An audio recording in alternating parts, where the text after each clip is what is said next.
Hello friends, आज मैं आपको कठुआ गैंग रेप की फुल स्टोरी बताऊंगा जो कि क्राइम ब्रांच की चार्जशीट में लिखी गई है। आज मैं आपको वो बताऊंगा जो पूरी तरह से ऑफिशियल है। दरअसल आप इस स्टोरी को जिस नजरिए से देख रहे हैं ये उससे भी कई ज्यादा शर्मनाक है। जम्मू एंड कश्मीर में एक डिस्ट्रिक्ट है कठुआ नाम का, वहां पे एक गांव है रसैना। वहां एक समुदाय रहता है बक्कड़बाजों का, जो कि चरवाह होते हैं। वो अक्सर अपने जानवरों को चराने के लिए जंगल में जाते हैं। कहानी तो अब शुरू होती है कि साजी राम जब अपने 7 वर्षीय भतीजे से कहता है कि एक 8 वर्षीय लड़की जो कि उसी जंगल में अपने जानवरों को चराने के लिए आती है कि वो उसका अपहरण कर ले। और ये बात नोट की जाए कि साजी राम का भतीजा एक नाबालिग है। 10 जनवरी 2019 को साजी राम का भतीजा अपने दोस्त मनु के साथ मिलकर उस लड़की का अपहरण कर लेता है और उसी जंगल में उसके साथ दुष्कर्म करता है। उस नाबालिग लड़के का दोस्त मनु वो भी ट्राई करता है उस लड़की के साथ रेप करने की, लेकिन तब तक साजी राम आ जाता है और साजी राम कहता है कि इस लड़की को ले जाकर पास ही के एक मंदिर में रखने के लिए कहता है। वो लोग कई दिनों तक उस बच्ची को पास ही के मंदिर में रखते हैं, जो कि पास में एक मंदिर होता है, पुराना मंदिर, इसको प्राचीन मंदिर बोलते हैं।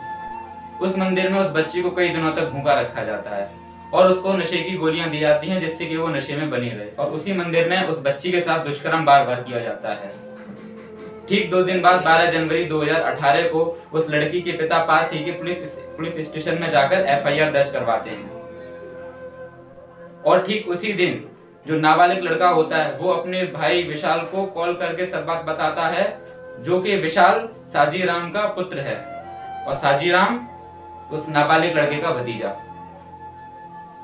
मेरठ से कठुआ आता है वो विशाल सिर्फ और सिर्फ उस लड़की के साथ दुष्कर्म करने के लिए। अब 13 जनवरी 2018 को वो लोग उसके साथ दुष्कर्म करते हैं। फिर साजी राम कहता है 13 जनवरी 2018 को कि इस लड़की को खत्म करने की बात करता है। तभी एक स्पेशल पुलिस ऑफिसर वहां पे आता है जिसका नाम होता है दीपक खजूरिया। वो कहता है कि आप इस लड़की को आपको मारना तो वैसे भी है, एक आखिरी बार मुझे इसके साथ रेप करने दीजिए। और इस दुष्कर्म में उसके साथ एक और पुलिस ऑफिसर होता है जिसका नाम होता है सुरेंद्र कुमार। ये दोनों लोग मिलकर उसके साथ दुष्कर्म करते हैं। 14 जनवरी 2018 को उस लड़की को मार दिया जाता है और उस लड़की को गला दबाकर उसकी हत्या की जाती है और उस बच्ची के मुंह पर ऐसे पत्थरों से वार किया जाता है जिससे कि कोई भी उसकी शक्ल को पहचान ना सके और उसकी डेड बॉडी को जंगल में फेंक दिया जाता है। कुछ दिनों बाद जब प्रशासन को उसकी डेड बॉडी बरामद होती है, उस वक्त पूरा कठुआ खून के आंसू रो रहा होता है और इंसाफ की मांग करता है। पुलिस कुछ नहीं कर पाती। 23 मार्च 2018 को जब पुलिस कुछ नहीं कर पाती है तो ये केस क्राइम ब्रांच को सौंप दिया जाता है, इस भरोसे के साथ कि क्राइम ब्रांच इसका पूरा सही और उनको लोगों को, कठुआ के जो लोग होते हैं उनको इंसाफ देगा। शायद यहाँ तक तो आप सभी लोग जानते होंगे। अब देखते हैं इसके पीछे की स्टोरी कि आखिर में उस बच्ची से उन लोगों की क्या दुश्मनी हो सकती है।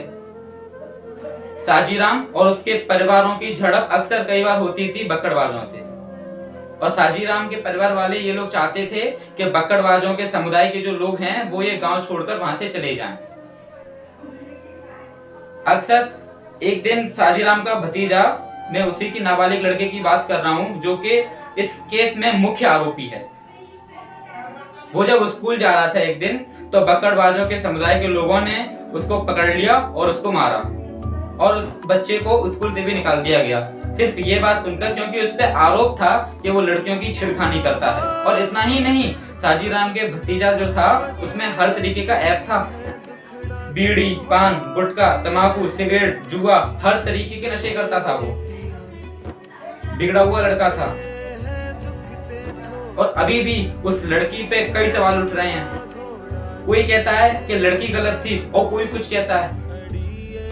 बहुत से लोग कहते हैं कि उस लड़के की उम्र 19 साल की थी, और जबकि मैं पहले बोल चुका हूं कि ये बात नोट की जाए कि लड़का 7 साल का था, लड़की 8 साल की थी, नाबालिग था लड़का। बहुत से लोग बोलते हैं कि लड़की में दिक्कत है, बहुत से बोलते हैं कि लड़का 19 साल का है। ऐसा क्यों, कब तक चलेगा ऐसा?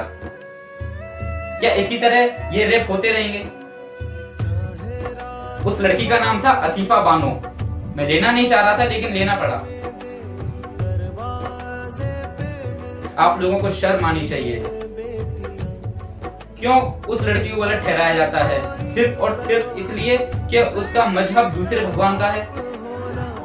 और जबकि वो लड़की जिस वक्त मदद के लिए पुकार रही थी, उस वक्त ना ही उसका भगवान आया उसको बचाने के लिए और ना ही हम में से कोई। वो यूं ही चिल्लाती रही।